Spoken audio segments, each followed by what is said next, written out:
Shalom, Bapak Ibu warga jemaat GKJW Pronojiwo yang dikasihi oleh Tuhan. Kita berjumpa lagi di dalam kebaktian Minggu saat ini. Dan mari kita bersama-sama membangun ibadah. Kita mempersiapkan batin kita dan kita akan bersama-sama mengawali kebaktian Minggu saat ini dengan kita menyanyi dari nyanyian Kidung Jemaat nomor 1, baitnya yang pertama.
Mari kebaktian Minggu pada saat ini kita awali dengan pengakuan yang demikian.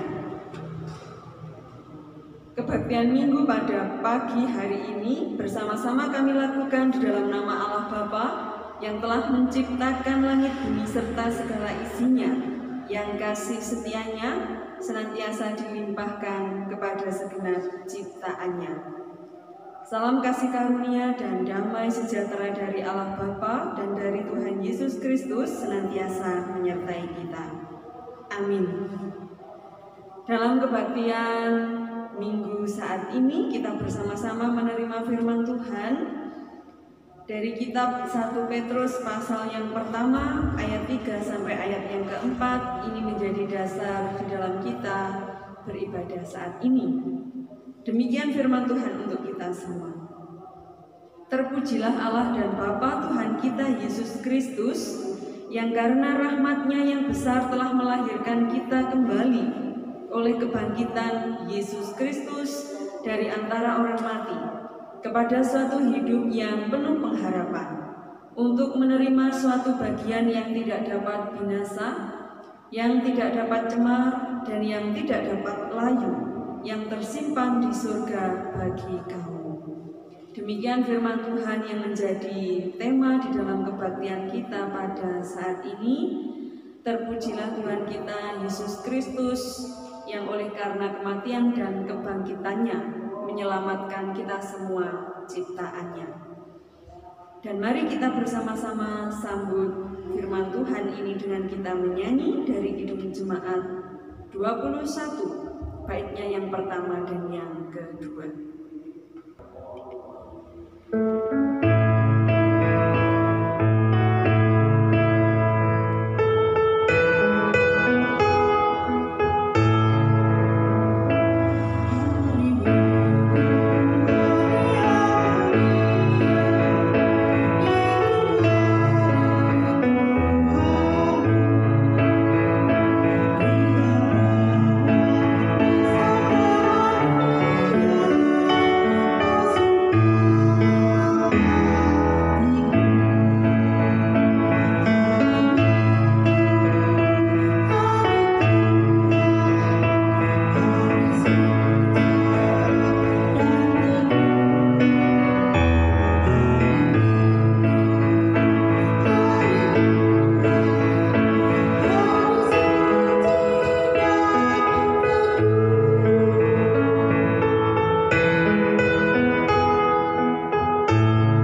Sebagai umat kepunyaannya, kita senantiasa dipanggil untuk memperlakukan kasih di dalam kehidupan sehari-hari, kasih kepada Tuhan yang mewujud kasih kepada sesama. Kalau kita kembali melihat perjalanan kehidupan yang telah kita lalui, yang telah kita lewati, seringkali kita ini masih belum mampu menampakkan kasih itu secara tulus kepada sesama. Ada keegoisan di dalam diri kita, ada kemarahan, demikian juga hal-hal yang menyakiti hati sesama yang itu tidak berkenan di hati Tuhan. Oleh karenanya, pada kesempatan ini, mari kita bersama-sama datang kepada Tuhan, kita mohon pengampunan atas segala dosa dan kesalahan yang telah kita lakukan. Kita bersama-sama berdoa memohon pengampunan kepada Kristus. Allah yang penuh kasih, yang kami sembah, yang kami sapa di dalam Kristus, mengucap syukur senantiasa untuk berkat-Mu yang Engkau nyatakan di sepanjang kehidupan kami. Sampai saat ini Tuhan senantiasa memelihara kami beroleh kekuatan, kesehatan, kami berkecukupan, itu semua karena kasih setia serta pemeliharaan Tuhan. Kami bersyukur bahwa dalam segala keadaan Tuhan tidak pernah meninggalkan kami. Tuhan senantiasa menguatkan, meneguhkan batin kami, sehingga kami tetap mampu menjalani kehidupan ini dengan sukacita. Tuhan, Engkau memanggil kami supaya dalam keseharian kami mempraktekkan kasih kami kepada sesama, tetapi kami menyadari bahwa dalam kehidupan yang telah kami jalani, kami ini masih seringkali kurang mampu mewujud nyatakan kasih-Mu kepada sesama kami. Oleh karenanya kami mohon ampun, sekiranya mungkin di dalam kehidupan yang telah kami jalani, tutur kata serta tingkah laku kami melukai hati sesama. Kiranya Engkau berkenan mengampuni kami. Dan kami mohon Kristus tetap menuntun kehidupan kami selanjutnya, sehingga hidup kami senantiasa hidup yang memuliakan nama-Mu, hidup yang senantiasa menebar kasih-Mu dimanapun kami berada. Ini doa kami. Terima kasih Tuhan, Engkau telah berkenan mengampuni kami semua. Amin. Kita bersama-sama telah datang kepada Tuhan, mengakui segala dosa serta kesalahan kita memohon pengampunan. Sungguh Kristus adalah Allah yang penuh kasih, Ia senantiasa berkenan menyatakan pengampunan untuk kita semua. Dan saat ini kita akan menerima berita anugerah dari Tuhan dengan penuh sukacita. Demikian firman Tuhan yang menyapa kita semua yang menjadi berita anugerahnya. Hendaklah damai sejahtera Kristus memerintah dalam hatimu, karena untuk itulah kamu telah dipanggil menjadi satu tubuh, dan bersyukurlah. Hendaklah perkataan Kristus diam dengan segala kekayaannya di antara kamu, sehingga kamu dengan segala hikmat mengajar dan menegur seorang akan yang lain, dan sambil menyanyikan mazmur dan puji-pujian dan nyanyian rohani, kamu mengucap syukur kepada Allah di dalam hatimu. Dan segala sesuatu yang kamu lakukan dengan perkataan atau perbuatan, lakukanlah semuanya itu dalam nama Tuhan Yesus, sambil mengucap syukur oleh Dia kepada Allah Bapa kita. Ini firman Tuhan yang menjadi berita anugerah untuk kita semua. Kiranya kita senantiasa dikuatkan menjalani firman-Nya di dalam kehidupan kita sehari-hari, dan dengan penuh sukacita kita akan sambut berita anugerah ini dengan kita menyanyi dari Kidung Jemaat 36 bait 1 dan yang kedua.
tentunya kita akan bersama-sama membaca firman Tuhan.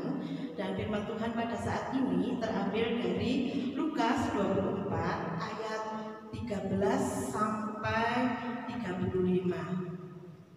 Bapak Ibu yang terkasih, kita akan bersama-sama berdoa terlebih dahulu. Kita berdoa. Bapa yang di dalam surga, kami mengucap syukur pada saat ini karena Engkau masih bersama-sama dengan kami. Dan saat ini sebentar lagi kami akan membaca merenungkan firman Tuhan. Kiranya Tuhan datang ke tengah kami dan memelihara kami. Lihatlah hati kami satu persatu. Biarlah kami boleh berkenan mendengarkan firman Tuhan pada saat ini.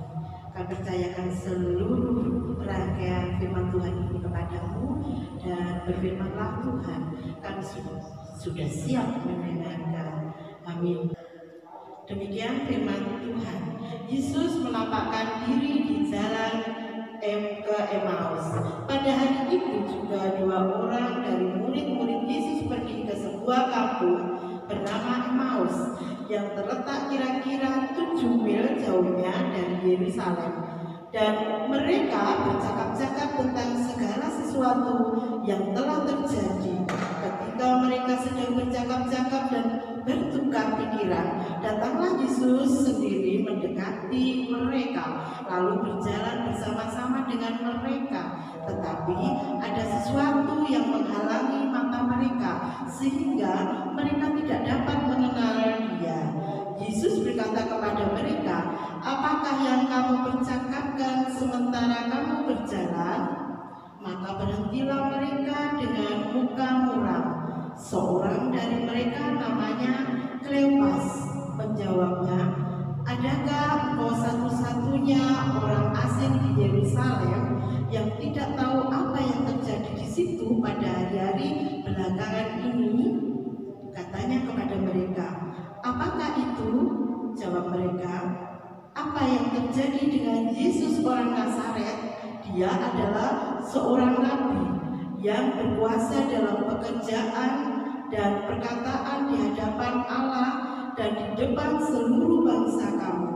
Tetapi imam-imam, kepala dan pemimpin-pemimpin kami telah menyerahkan Dia untuk dihukum mati, dan mereka telah menyalibkannya, padahal kami dahulu mengharapkannya bahwa Dialah yang datang untuk membebaskan bangsa Israel. Tetapi sementara itu telah lewat 3 hari sejak semuanya itu terjadi. Tetapi beberapa perempuan dari kalangan kami telah mengejutkan kami. Pagi-pagi buta mereka telah pergi ke kubur dan tidak menemukan mayatnya. Lalu mereka datang dengan berita bahwa telah kelihatan kepada mereka malaikat-malaikat yang mengatakan bahwa Ia hidup. Dan beberapa teman kami telah pergi ke kubur itu dan mendapati bahwa mereka benar yang dikatakan perempuan-perempuan itu, tetapi Dia tidak mereka lihat. Lalu Ia berkata kepada mereka, "Hai kamu orang bodoh, betapa lambannya hatimu, sehingga kamu tidak percaya segala sesuatu yang telah dikatakan para nabi. Bukankah Mesias harus menderita semuanya itu untuk masuk ke dalam kemuliaannya?" Lalu Ia menjelaskan kepada mereka apa yang tertulis tentang Dia dalam seluruh kitab suci, mulai dari kitab Musa dan segala kitab nabi-nabi. Mereka mendekati kampung dan mereka mendekati kampung yang mereka tuju. Lalu Ia berbuat seolah-olah hendak meneruskan perjalanannya, tetapi mereka sangat mendesaknya. Katanya, "Tinggallah bersama-sama dengan kami, sebab hari telah menjelang malam dan matahari hampir terbenam." Lalu masuklah Ia untuk tinggal bersama-sama dengan mereka. Waktu Ia duduk makan dengan mereka, Ia mengambil roti, mengucap berkat, lalu memecah-mecahkannya dan memberikannya kepada mereka. Ketika itu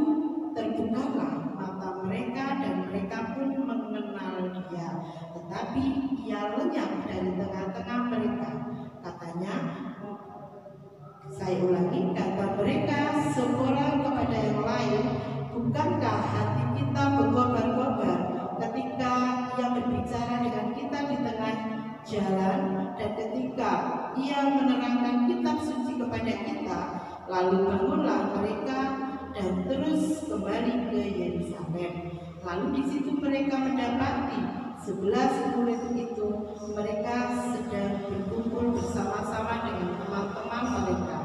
Kata mereka itu, sesungguhnya Tuhan telah bangkit dan telah menampakkan diri kepada Simon. Lalu kedua orang itu pun menceritakan apa yang telah terjadi di tengah jalan dan bagaimana mereka mengenal Dia pada waktu Ia memecah-mecahkan roti. Demikian firman Tuhan. Yang berbahagia ialah setiap kita yang tekun dan setia merenungkan firman Tuhan, melakukan dalam hidup sehari-hari. Amin.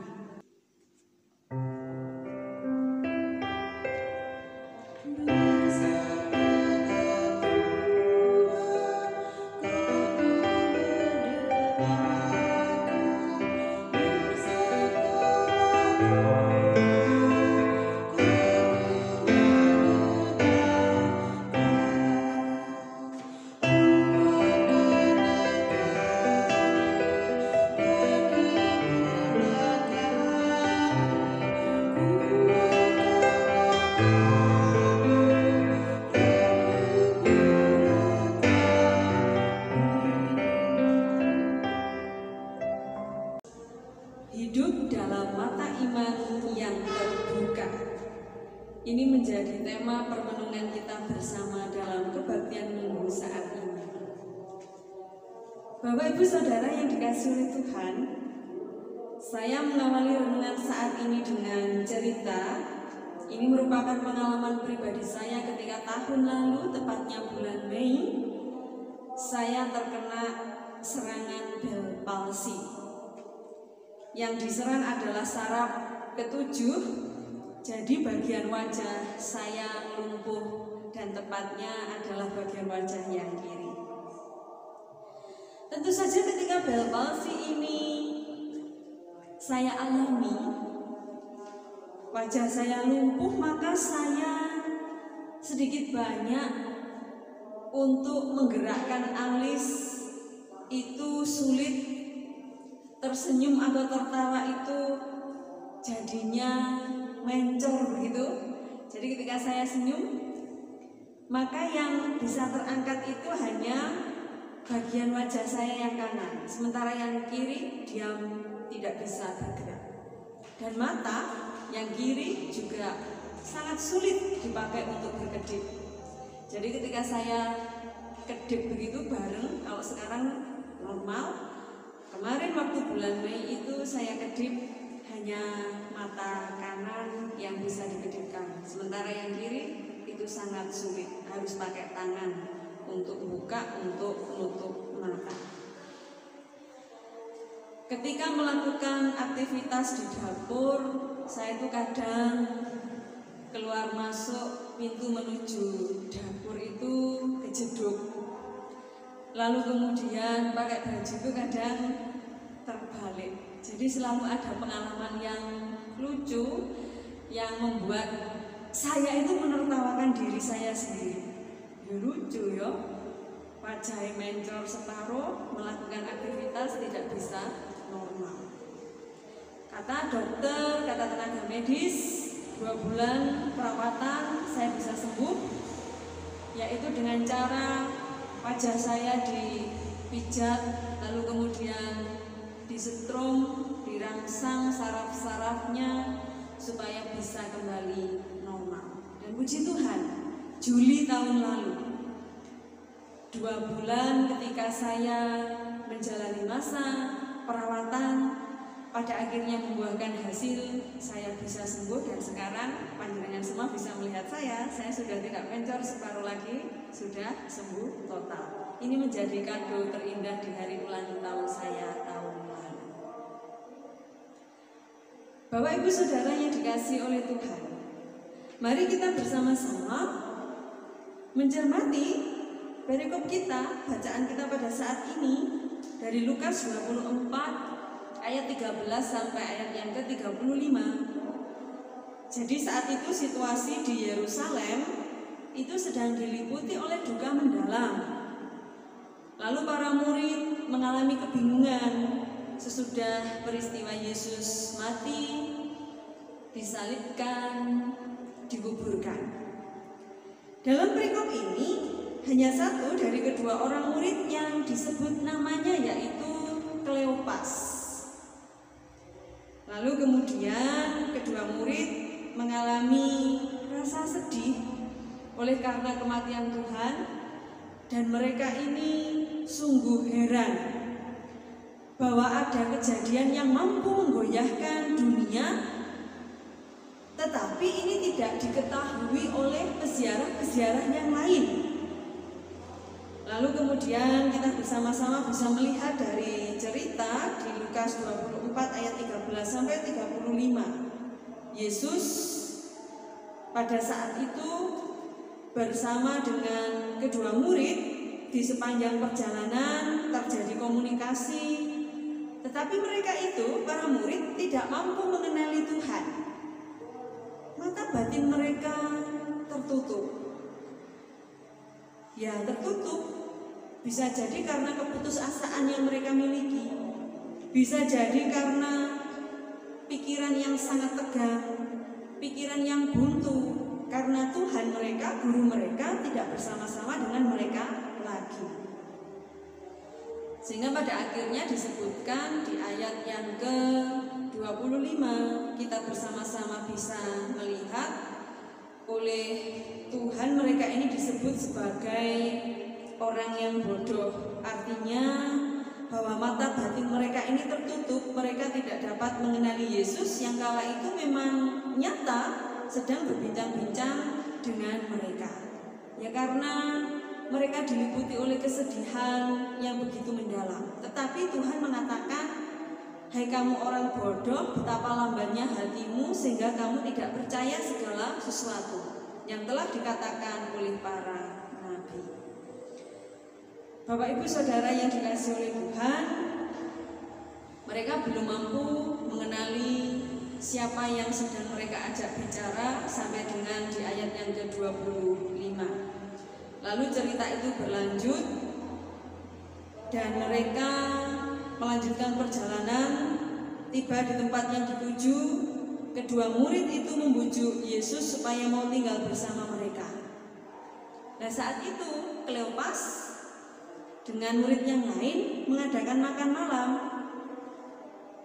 dengan orang asing yang sebetulnya adalah Yesus itu sendiri. Nah barulah pada saat itu juga mata mereka terbuka, batin mereka terbuka. Mereka tahu bahwa orang yang sedang makan bersama dengan mereka itu adalah Yesus, itu adalah guru mereka, itu adalah Tuhan yang sudah bangkit dari kematian. Tuhan yang mengalahkan maut. Saat itu ketika mereka menyadari Yesus yang hadir bersama mereka dalam peristiwa pemecahan roti, saat itu pula Yesus lenyap dari pandangan mereka. Jadi perubahan kesadaran yang dialami oleh para murid, khususnya adalah kedua murid dalam bacaan kita, hadir dalam peristiwa pemecahan roti. Ketika mereka mengalami keputusasaan dan ketika mereka menyadari bahwa orang yang makan bersama dengan mereka adalah Yesus, saat itu juga mereka keputusasaannya sirna. Saat itu mereka percaya bahwa betul itu adalah Tuhan, itu adalah guru kita yang bangkit.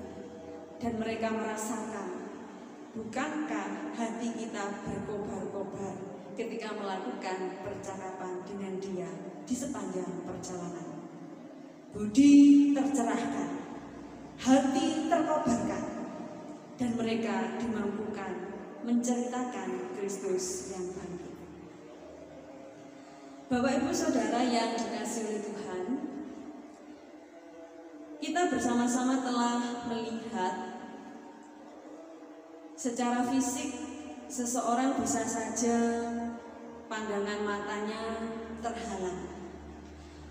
Demikian juga yang dialami oleh para murid.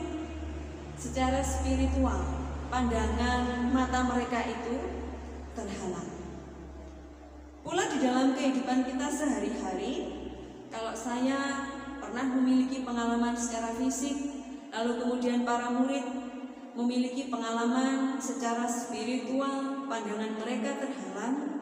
Kalau kita mau jujur melihat kehidupan kita, ya mari kita berani untuk melihat kembali kehidupan yang telah kita jalani.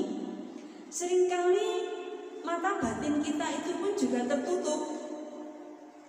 Mengapa demikian? Ya, karena ya namanya perjalanan hidup, pasti itu diliputi oleh beraneka ragam kekecewaan batin.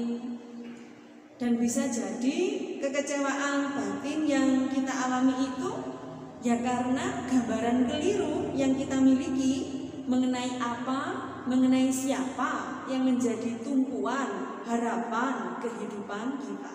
Misalnya begini, ada orang yang menjadikan kekayaan, harta milik itu sebagai tumpuan satu-satunya di dalam kehidupan.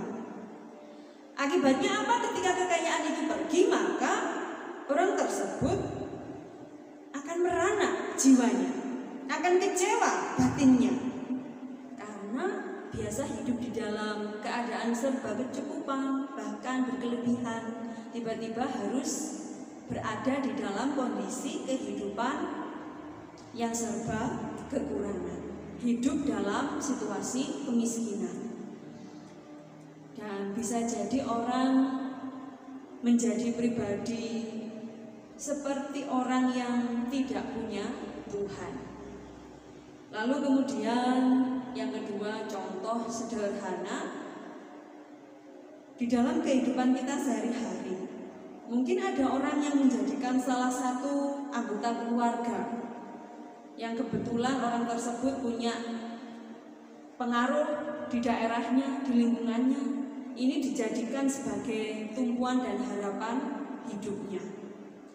Ketika saudaranya mati, apa yang terjadi? Kalau ibarat kerbau begitu, mereka itu seperti kerbau yang kehilangan sunya, yang kehilangan tanduknya. Jadi tidak ada lagi yang bisa dibanggakan. Yang jadi tempat pertama mereka meminta pertolongan, tiba-tiba saja pergi. Mereka bisa mengalami kekecewaan. Nyatanya apa? Keluarga almarhum tidak bisa serespek seperti almarhum. Bisa jadi demikian. Orang jadi tidak tahan ketika berhadapan dengan penderitaan dan kesulitan, karena memang ada sesuatu yang keliru tentang siapa tumpuan dan harapan hidupnya. Pada saat ini kita sebetulnya belajar bersama bahwa yang menjadi tumpuan utama kehidupan umat percaya hanya satu, yaitu Kristus sendiri dan tiada yang lain. Iman kepada Kristus yang bangkit itu sungguh berharga, lebih berharga dari emas. Bapak Ibu Saudara yang dikasihi oleh Tuhan, kalau mata fisik terhalang, pandangan kita karena sakit tertentu bisa sembuh, demikian juga mata batin yang dialami oleh para murid di dalam bacaan kita pada saat ini bisa terbuka tatkala mereka mengalami perjumpaan dengan Kristus. Artinya mereka memiliki kesanggupan untuk mau mengerti, iya, ada karya Allah yang nyata di dalam diri Kristus. Dan pada akhirnya mereka mengalami pencerahan iman. Batin mereka menjadi tercerahkan. Mereka mengalami penerangan budi, dan mereka pada akhirnya dimampukan untuk menceritakan kepada ke-11 murid yang lain bahwa memang karya Allah di dalam Kristus adalah karya yang menyelamatkan. Mereka pada akhirnya dimampukan untuk bersaksi bahwa Kristus itu menyelamatkan. Iman kepada Kristus bukanlah iman yang sia-sia.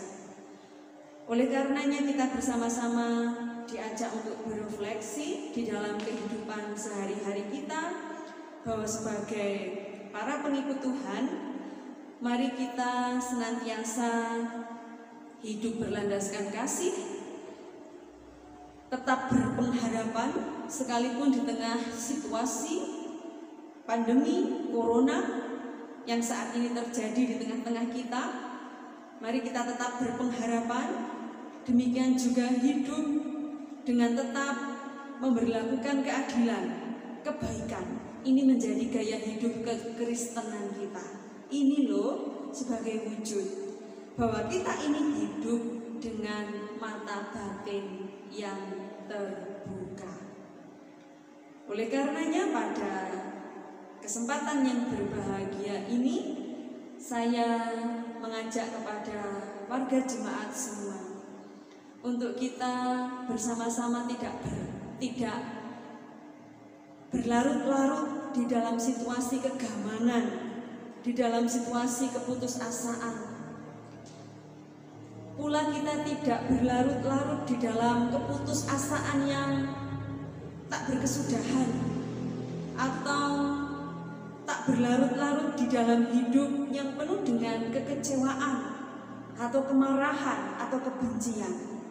Karena kalau sampai kita masih berada di dalam situasi atau kondisi kehidupan di mana putus asa itu terus berlanjut ada di dalam diri kita, kekecewaan juga tidak hilang, lalu kemudian jiwa kita merana tak kunjung mereda, kebencian yang juga tak kunjung padam di dalam diri kita, ini pada akhirnya bisa merabunkan mata rohani kita, bisa membutakan mata batin kita. Oleh karenanya, sebagai para pengikut Tuhan, panggilan kita senantiasa hidup di dalam penghayatan. Mari menyaksikan kebenaran Allah di dalam Kristus. Beriman kepada Kristus yang bangkit pada akhirnya akan mampu meneguhkan hati kita di saat sekalipun topan melanda, meneduhkan batin kita sekalipun ada angin ribut yang sedang bergelora, bahkan menguatkan kita di saat penderitaan hidup datang menimpa. Tetap beriman teguh kepada Kristus dan mari bersama-sama mewujud nyatakan dalam hidup sehari-hari, hidup yang berlandaskan kasih, keadilan dan kebenaran. Ini wujud kita menghayati hidup dalam mata iman yang terbuka. Sebagai penutup renungan ini, saya teringat lagu di dalam Kidung Ria, di mana di dalam lagu tersebut disebutkan, hatiku terbuka untukmu Tuhan. Kidung Ria nomor 18. Hatiku terbuka untukmu Tuhan, selidiki nyatakan segala perkara, singkapkan semua yang terselubung, supaya ku layak di hadapanmu Tuhan. Hidup kita menjadi bermakna karena kita hidup dengan mata iman yang terbuka. Tuhan memberkati kita semua. Amin. Saat teduh bagi kita. Saat teduh bisa kita akhiri dan kita akan merespon firman Tuhan yang telah kita terima dengan kita bersama-sama menyanyi dari Kidung Jemaat 363 baitnya yang pertama.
Jemaat disilakan untuk berdiri, kita akan bersama-sama mengikrarkan pengakuan iman rasuli kita. Pengakuan iman rasuli. Aku percaya kepada Allah, Bapa yang Maha Kuasa, Khalik langit dan bumi, dan kepada Yesus Kristus, Anaknya yang tunggal, Tuhan kita, yang dikandung daripada Roh Kudus, lahir dari anak darah Maria, yang menderita di bawah pemerintahan Pontius Pilatus, disalibkan, mati, dan dikuburkan, turun ke dalam kerajaan maut. Pada hari yang ketiga, bangkit pula dari antara orang mati, naik ke surga, duduk di sebelah kanan Allah Bapa yang Maha Kuasa, dan akan datang dari sana untuk menghakimi orang yang hidup dan mati. Aku percaya kepada Roh Kudus, gereja yang kudus dan am, persekutuan orang kudus, pengampunan dosa, kebangkitan daging, dan hidup yang kekal. Amin. Jemaat disilakan duduk. Bapak Ibu yang terkasih, di dalam nama Tuhan, saatnya kita akan memberikan persembahan. Dan sebelum kita memberikan persembahan kepada Tuhan, kita akan bersama-sama mendengarkan firman Tuhan yang demikian. Hendaklah masing-masing memberikan menurut kerelaan hatinya, jangan dengan sedih hati atau karena paksaan, sebab Allah mengasihi orang yang memberi dengan sukacita. Firman Tuhan terambil dari 2 Korintus 9 ayat 7. Baiklah Bapak Ibu, dalam kita mengumpulkan persembahan, kita akan iringi dengan pujian Hidup Jemaat nomor 450, Hidup Kita yang Benar.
Kita bersama-sama masuk di dalam doa syafaat. Mari kita satukan hati kita dan kita berdoa kepada Tuhan.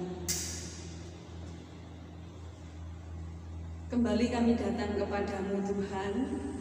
Kami mengucap syukur kepadamu bahwa dalam kebaktian minggu saat ini 26 April 2020 kami senantiasa Engkau beri kesehatan serta kekuatan. Firman-Mu semakin meneguhkan batin kami, kiranya dalam hidup kami sehari-hari, kami senantiasa hidup dengan mata batin yang terbuka. Ada kesediaan dan kesanggupan dalam diri kami untuk mampu mengerti karya Allah di dalam Kristus yang menyelamatkan dunia. Dan sebagai wujud dalam keseharian kami ini hidup dengan mata iman yang terbuka. Kami tetap mampu menjalani kehidupan dengan tetap berlandaskan kasih, tetap berpengharapan, tetap mewujud nyatakan keadilan serta kebaikan. Ini menjadi gaya hidup kekristenan kami. Dan dalam keseharian kami beriman kepada Kristus yang bangkit. Sekalipun kehidupan diperhadapkan dengan berbagai macam tantangan, kami tidak akan mengenal kata mundur. Kami tetap melangkah dengan penuh keyakinan, dengan penuh pengharapan bahwa Kristus yang menguatkan dan meneguhkan batin kami, bahwa Kristus yang senantiasa menyertai kami, sehingga kehidupan kami sama seperti para murid kehidupan yang mampu menyaksikan cinta-Mu dimanapun kami berada dan berkarya. Saat ini kami bersama-sama berdoa untuk kondisi terkini kami ketika ada pandemi corona. Tuhan, sedikit banyak mungkin ini menimbulkan keputusasaan di dalam kehidupan kami. Kami kehilangan pengharapan, jiwa kami merana dan ini tidak kunjung mereda. Kami diliputi oleh kegamangan yang berlarut-larut. Oleh karenanya, kiranya kami tetap mampu menata kelola diri kami, sehingga hidup kami sebagai para pengikut Kristus adalah hidup yang senantiasa memiliki pengharapan.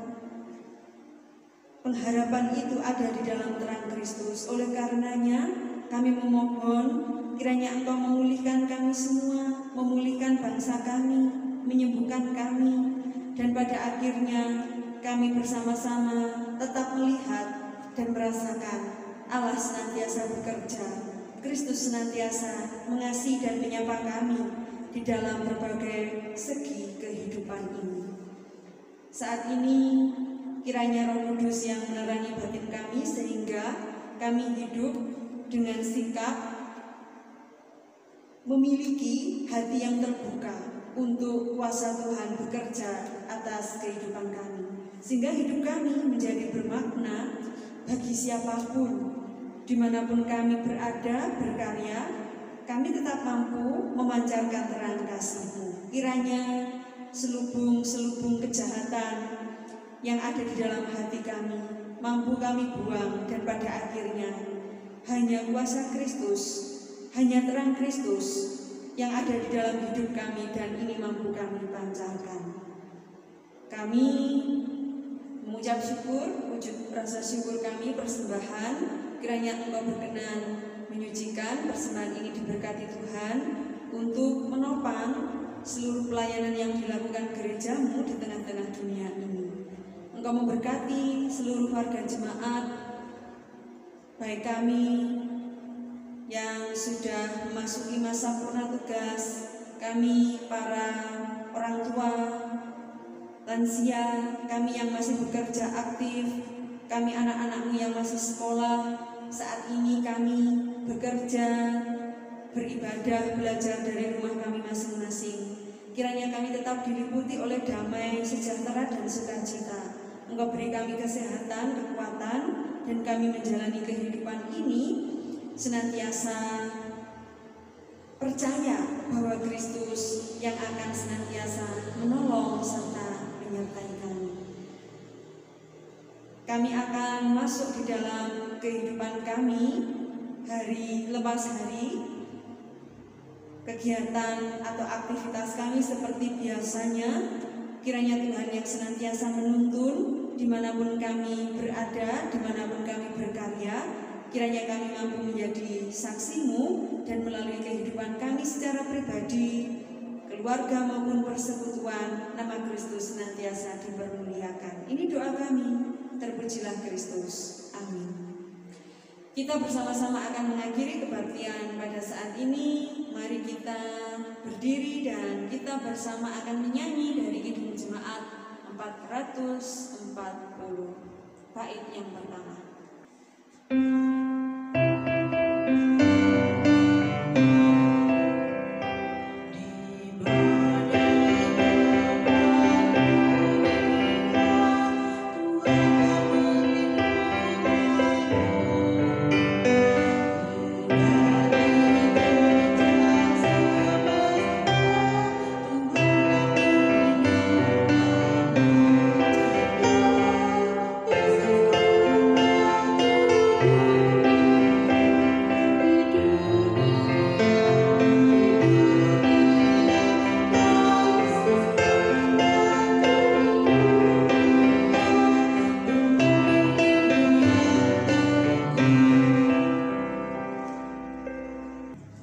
Jemaat yang dikasihi oleh Tuhan, sekarang arahkanlah hatimu kepada Tuhan dan terimalah berkat-Nya.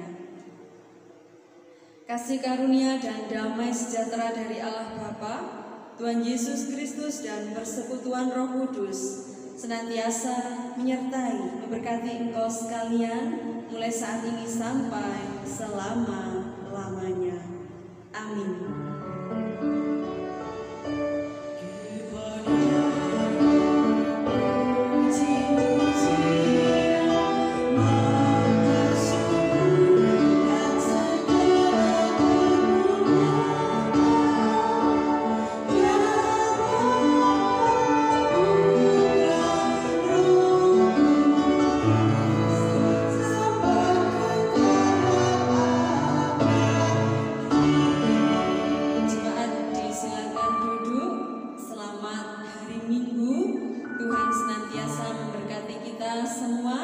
Tetap jaga kesehatan.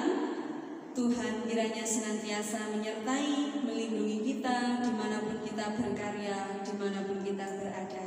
Sampai bertemu di ibadah selanjutnya.